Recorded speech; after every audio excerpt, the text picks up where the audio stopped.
at 7:23 p.m. On a Saturday in October, in the back garden of his brother-in-law's house on Admiralty Way in Lekki Phase 1, Kwadwo Nwosu's wife told 41 members of her family that she had made a mistake. She did not say it quietly. She said it the way people say things in front of an audience they have been performing for all evening, with timing, with a particular arrangement of her face, and with a laugh that invited other people to join. The mistake she described was marrying a man who had spent 17 years in the same government ministry without a promotion, who drove a 2009 Toyota Corolla with a side mirror held on by electrical tape, and who, when asked at family gatherings what he was working on, said simply, "Nothing new." Kwadwo was standing 8 feet away from her when she said it. She was not speaking to him. She was speaking to her cousin Chidinma, who had arrived that evening with a new husband in a Mercedes, and a story about a house in Mogodo that was already circulating through every conversation at the party. Kwadwo heard every word. He turned the ring on his right pinky inward, the way he always did, so the face of it pressed into his palm. He did not put his drink down. He did not change his expression. He looked at the party, the generators, the catering tent, the Afrobeats playing from speakers near the garden wall, and he stayed exactly where he was. What nobody at that party knew, except one elderly woman sitting alone at a table near the ackee tree at the far end of the garden, was that the man standing quietly with his glass was the only surviving heir to an estate that had been waiting for him for 26 months. And the woman near the ackee tree had been sent to find him. His full name was Kwadwo Emmanuel Nwosu. He was 48 years old, and he was lean in the way that men become lean when they have spent decades walking to places other men take cars, 5 feet 10, 71 kilograms, with a kind of posture that comes not from pride, but from a childhood in which a specific man had said, every morning before school, that a man who slumped at the table was a man who had already given up before the day started. That man had been his father. His father had been dead for 26 months. Kwadwo had not attended the funeral. The distance between those two facts was the whole of the story, and it had taken him every one of those 26 months to begin to understand what his father had done with that distance. He wore a plain white kaftan that evening, clean and well pressed. That he had ironed himself that morning with the travel iron he kept on the second shelf of the wardrobe because a Daise's iron ran too hot and left a shine on cotton. His shoes were black leather, resoled twice, polished that afternoon with a cloth and a tin of kiwi he had kept in the bathroom cabinet for 11 years. He smelled faintly of sandalwood, a bar soap his mother had used that he had switched to after she died in 2011, because it was the only version of her that could still be present in a room. He carried no wallet at the party. He put his phone in his kaftan pocket and his keys in the other pocket, and that was all he brought. On his right pinky, turned inward so the signet face pressed his palm, was a ring. It was gold, heavy, engraved on its face with a crest that would have meant nothing to most people at the party. He had worn it for 22 years. Nobody in Adaisi's family had ever asked about it, and he had never explained it. And he had turned it inward at every gathering of theirs for so long that the gesture had become as unconscious as breathing. What he was trying to do that evening was not complicated. He was trying to eat jollof rice with the aunties who were always kind to him, avoid his brother-in-law Dexter, who was never kind to him, and get home by 10:30 so he could prepare his reports for a Monday site inspection at the ministry. He had been a senior technical officer at the Federal Ministry of Works for 17 years. The work was not glamorous. It was structural assessments, compliance inspections, and reports that senior officials sometimes read and sometimes didn't. He did the work carefully regardless of which it was. His colleagues had long stopped asking whether he was going for promotion boards. He had stopped going to the boards at year 7, and nobody had pressed him on why. and he had not offered. The reason was not what they imagined, not discouragement, not resignation, not the quiet defeat that the office corridor gossip had settled on. The reason was that he was waiting for a different day entirely. He was not always sure the day would come, but he was certain that if he stopped waiting for it, it would not. The party had been going for 2 hours when Adaize made her remark. The Okafor family, Adaize's family, 41 at last count, spread across the garden in clusters by age and appetite, were the kind of family that measured a person's worth in the vocabulary of visible achievement. The make of the car, the suburb of the house, the title on the business card. Kwadwo had understood this about them from the first gathering he attended as Adaize's boyfriend 12 years ago. He had not married into the family imagining they would change. What he had underestimated was how fully Adaize herself had absorbed the family's language, and how, in the years since their wedding, that language had gradually replaced the one they had once spoken together. In the early years, when they had eaten iba from the same plate in his one-room apartment in Surulere, and she had told him she loved the way he noticed things other people missed. He noticed Dexter before Dexter noticed him. Dexter Okafor was Adaize's older brother, 52 years old, managing director of a logistics company in Apapa, whose revenues he overstated by a factor that Kwadwo had estimated. From the few times he had been shown the figures at family meetings, at approximately 40%. Dexter wore a senator suit in deep purple and carried a glass of Hennessy he refreshed every 20 minutes. He spoke in the carrying voice of a man who had decided early in life that volume was a form of authority. His opinion of Kwadwo had been fixed since year 3 of the marriage, when Kwadwo had declined to invest in a land opportunity in an Abuya satellite town that turned out, 8 months later, to have been sold to 4 different buyers simultaneously. Dexter had never mentioned this again. But the way he looked at Kwadwo at family gatherings, as if measuring a liability, had not changed since the day the land matter closed. It was Dexter who had set Adaize up for the remark. He had been holding court near the catering tent, telling the story of Chidinma's new husband's fleet of trucks, gesturing with his Hennessy glass, and he had said, "Some men come with something, and some men," and then he had looked across the garden directly at Kwadwo, smiled with half his face, and let the sentence dissolve. Adaize had been standing beside her cousin Chidinma, 2 glasses of chilled palm wine in, and the look she exchanged with her brother in that moment was the kind of look that needs no words, because the words are already understood between them. What she said after it, the mistake, the ministry, the Corolla with the taped mirror, she said into the warm evening air of her brother's garden, and 41 people heard different amounts of it, and Kwadwo heard all of it. He did not leave. That was the thing people watching, and a few people were watching, would remember later. He did not put the glass down. He did not cross the garden to where Adaize was standing. He did not change his face.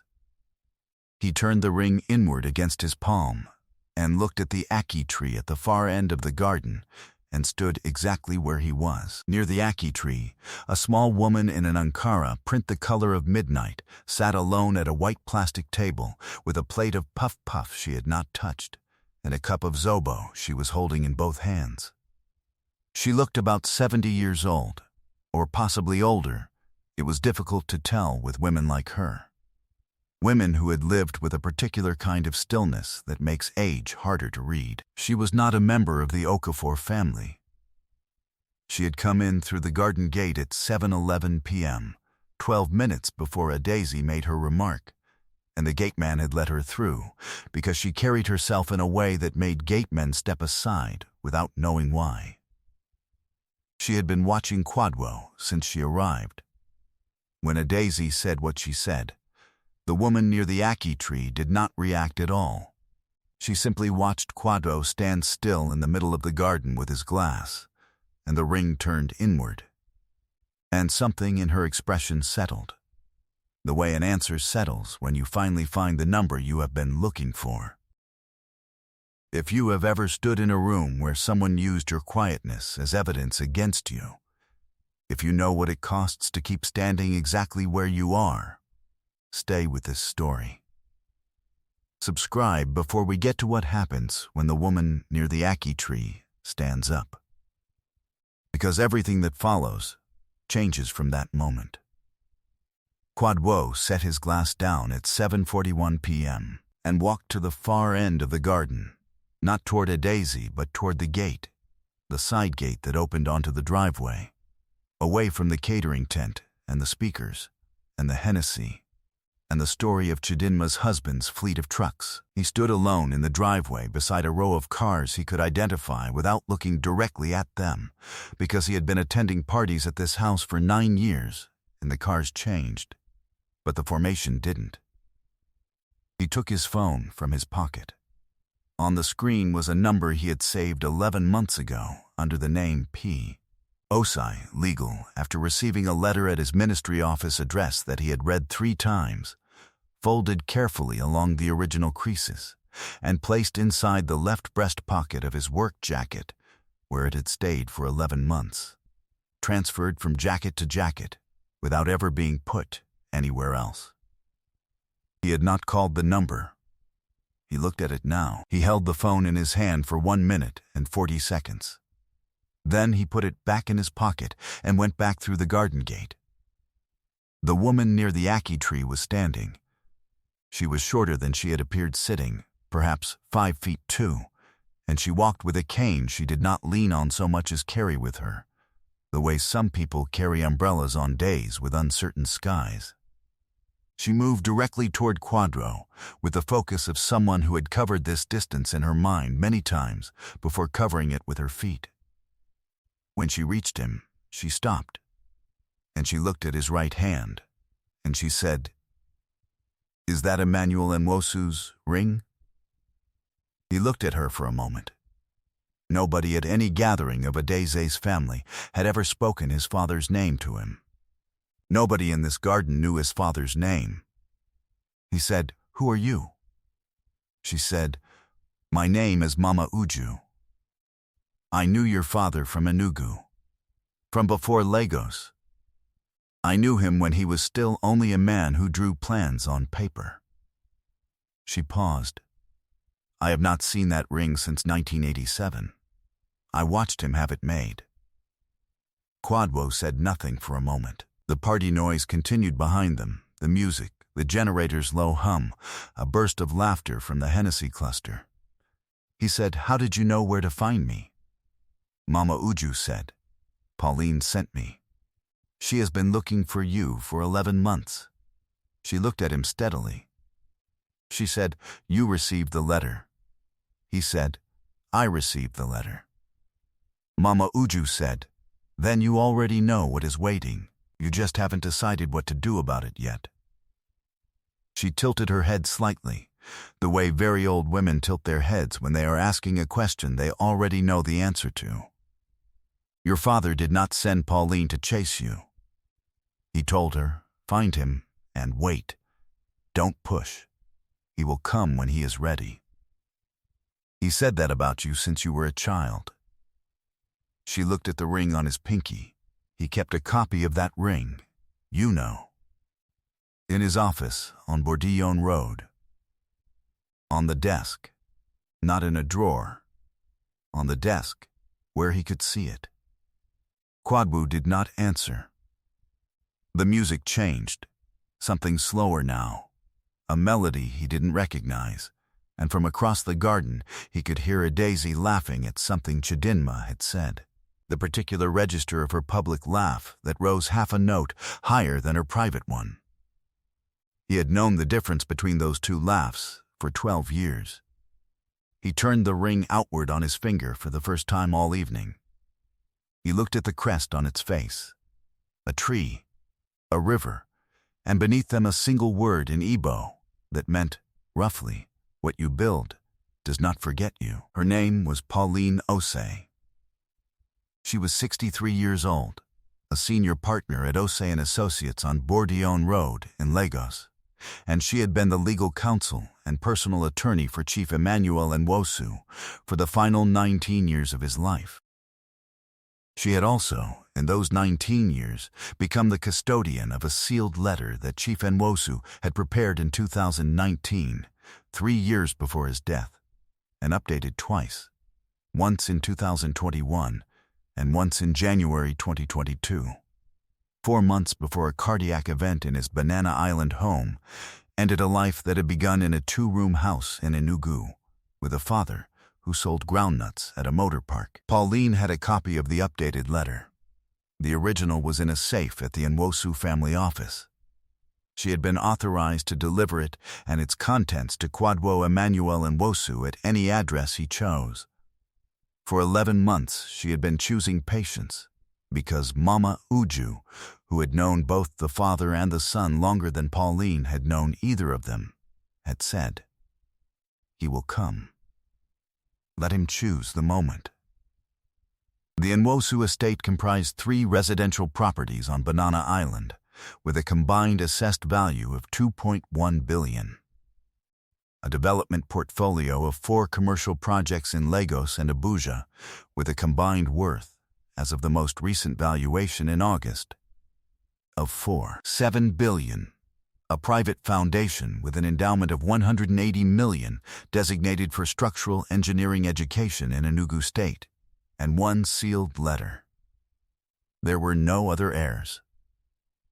Chief Nwosu had had 2 children, Kwadwo, the older, and a daughter, Adaura, who had died in 1998 in a road accident outside Onitsha at the age of 19. After Adaura's death, the father and the older son had argued, a long argument, the kind that takes years to accumulate and arrives all at once, and whose central injury was not any single word, but a pattern of silences and missed occasions that had crystallized, for Kwadwo, into the certainty that his father had never truly seen him. He had left for Lagos at 26, with a civil service appointment, and his mother's sandalwood soap, and a ring his father had pressed into his hand at the door of the Enugu house without speaking. He had worn it every day since, and turned it inward at every gathering where he felt the need to be invisible. He had told Adaizi about the ring once, in the early years. He had said it belonged to his father. She had said it was pretty and moved on, and he had not raised it again. What the letter said, Pauline read it to him 3 days later in her office on Bourdion Road at 10:00 a.m. On a Tuesday morning, with Kwadwo sitting across the desk in the same plain white caftan and the same polished shoes, was not what he had expected. He had expected an inventory. He had expected conditions. He had expected, if he was being truthful with himself, some final version of the argument, a postscript, even a gentle one. What he found instead was a letter that began with the words, "I have been wrong about how I showed you that you mattered. And I spent the last years of my life trying to understand how a man could love a son as completely as I loved you, and still manage to make him feel invisible." The letter was 4 pages, handwritten in the slanting script of a man whose formal education had ended at secondary school, but who had read everything he could find for the 62 years after. On the 3rd page, his father had written, "I did not change my will when you left, because I knew that whatever you built with what I gave you, even if what I gave you was only the knowledge that you could survive without me, would be built correctly. You were always the one who built things correctly. I learned that too late to tell you in person. I am telling you now." On the 4th page, beneath his father's signature, was a postscript in smaller writing. The ring was made in 1965 by a goldsmith in Enugu named Chukwemeka Nwosu. Your grandfather wore it first. I wore it second. You have worn it third. Whoever you give it to next will be the fourth. Take your time. Kwadwo sat with the letter for a long time after Pauline finished reading. The office was quiet. Outside on Bourdion Road, A truck passed, and a hawker's voice rose and fell, and someone's car horn sounded twice in the way Lego's car horns sound, not in anger, just an announcement. He folded the letter along its original creases. He held it in both hands. Then he asked Pauline for a glass of water, and she got up and brought him one herself, from the small table by the window, without calling for her assistant. He drank it. He set the glass down. He said, "What happens next?" And Pauline told him. It took the rest of the morning. What happened next took the form of a process, legal, methodical, and conducted entirely without announcement. Quadwo did not change his kaftan. He did not change his car. He did not come to the office on Admiralty Way in Lekki Phase 1 to say anything to Dexter Okafor about fleet sizes or land valuations. He went to the ministry on Monday morning and completed his site inspection report for the Tema Motorway Junction project, a structural compliance document that 3 senior engineers would rely on. And he filed it on time. And he ate his packed lunch at his desk. And he drove home in the 2009 Corolla with a taped mirror and parked it in the space outside the flat and went inside. He did this for 6 weeks while Pauline's office completed the estate transfer documentation. In the 7th week, he signed 31 documents across 4 separate appointments. In the 8th week, the Nwosu family office on Banana Island reopened under new management. The nameplate on the director's office door read, K.E. Nwosu, Managing Director. His full name. His father's initial. Adeze found out the way people in Lagos find out things, not from the source, but from the third person who heard from the second person who saw. A woman from her church called her on a Thursday morning. Then her cousin Chidinma sent a voice note. Then Dexter called. By noon that Thursday, she had heard the number 4.7 billion spoken aloud by 4 different people who were all, in different ways, asking the same question without asking it directly. She called Quadwo at 12:47 p.m. He answered on the 3rd ring. She said his name the way she had said it in the early years, the softer version, before the family gatherings and the public laughs, and the remark in the garden at 7:23 on a Saturday in October. He said, "I know why you are calling," she said. "Quadwo." He said, "I am in a meet. I will be home by 8.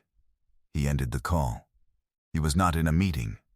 He was sitting in his car in the Banana Island parking bay, looking at the building his father had built, learning its face the way you learn the face of someone you have known all your life, but are only now beginning to see.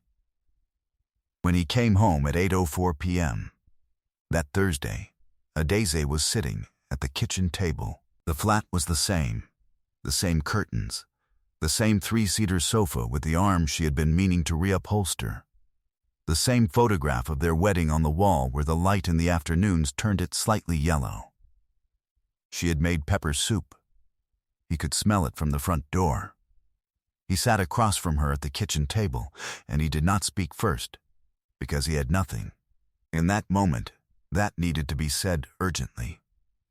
She looked at him for a long time. She looked at the ring on his pinky, the face of it turned outward now, the crest visible in the kitchen light, the tree and the river, and the single Igbo word beneath them. She said, "How long have you known?"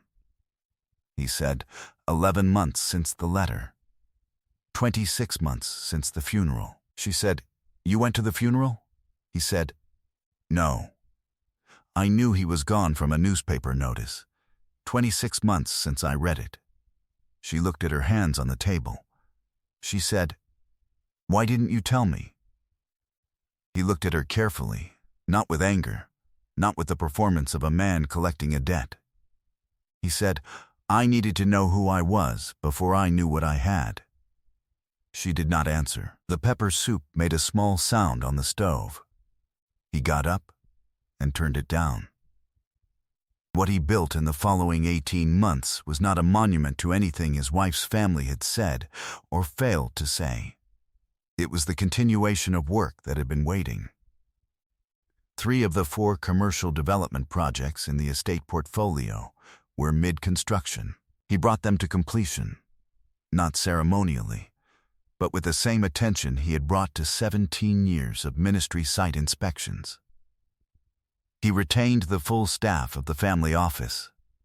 He funded the first cohort of the Nwosu Foundation Engineering Bursary, 11 students, 9 of them from Enugu State, 2 from Anambra, selected by a panel that included Mama Uju as its eldest member and a retired professor from NUST as its technical assessor. He did not hold a press event. He did not commission a profile in a business magazine. He completed the work because the work was there to be completed, and his father had believed he was the one who would do it correctly. The 2009 Corolla he kept. He had the mirror properly fixed at a workshop in Surulere he had been going to for 6 years, for $3,500. He drove it to Banana Island every morning and parked it in the managing director's bay and walked into the building his father had built and sat at a desk where a copy of a signet ring had once stood so that a man could look at it and think of the son he had been wrong about how to love. Kwadwo put the copy ring in the drawer. He put a photograph on the desk instead, a photograph of his mother from 1983, standing in front of a house in Enugu with her hands on her hips and her face turned slightly away from the camera, laughing at something just outside the frame. Nobody at the office asked about the photograph, and he never explained it, and he did not need to. There are people who carry quiet power so naturally that the people closest to them never recognize it, right up until the moment a room full of strangers does. The mistake people like Dexter make, the Dexters of every party and every garden in every city, is believing that what they cannot see does not exist. They look at a man in a plain white kaftan with a taped car mirror and a government job, and they take the measure of him by his surface, and they move on. They are not wrong that they cannot see it. They are wrong that not seeing it makes it untrue. Some things are not visible because they are being protected. Some things are turned inward because the person carrying them has not yet decided what the right moment is to turn them out. You cannot take from a person what they have not shown you. And you cannot determine the value of a life by the vocabulary of the room you happen to be standing in when you make the assessment. What he had, that Dexter spent years unable to see, was not money. The money was real and substantial, and it came eventually. But what he had first, what he had carried in the form of a ring pressed against his palm in every garden and every catering tent, and every gathering where a loud man with a Hennessy glass decided what kind of man he was the capacity to wait without becoming bitter, to build without needing credit, and to love a father across 22 years of distance and 1 letter too late and still hear the truth in what the letter said. You can humiliate a quiet man. You can do it in front of 41 people. He will not argue with you. He will turn something inward and stand exactly where he is and look at the ackee tree at the end of the garden and wait for the moment that was always coming. Leave your answer in the comments. I want to read this one carefully. If the person who dismissed you most, in front of others, in the room where it hurt the most, later found out who you actually were, would you want them to know? Or would you rather they never found out and simply watched from a distance as the life they couldn't see took shape? Think about it before you answer. The answer tells you something about where you are right now.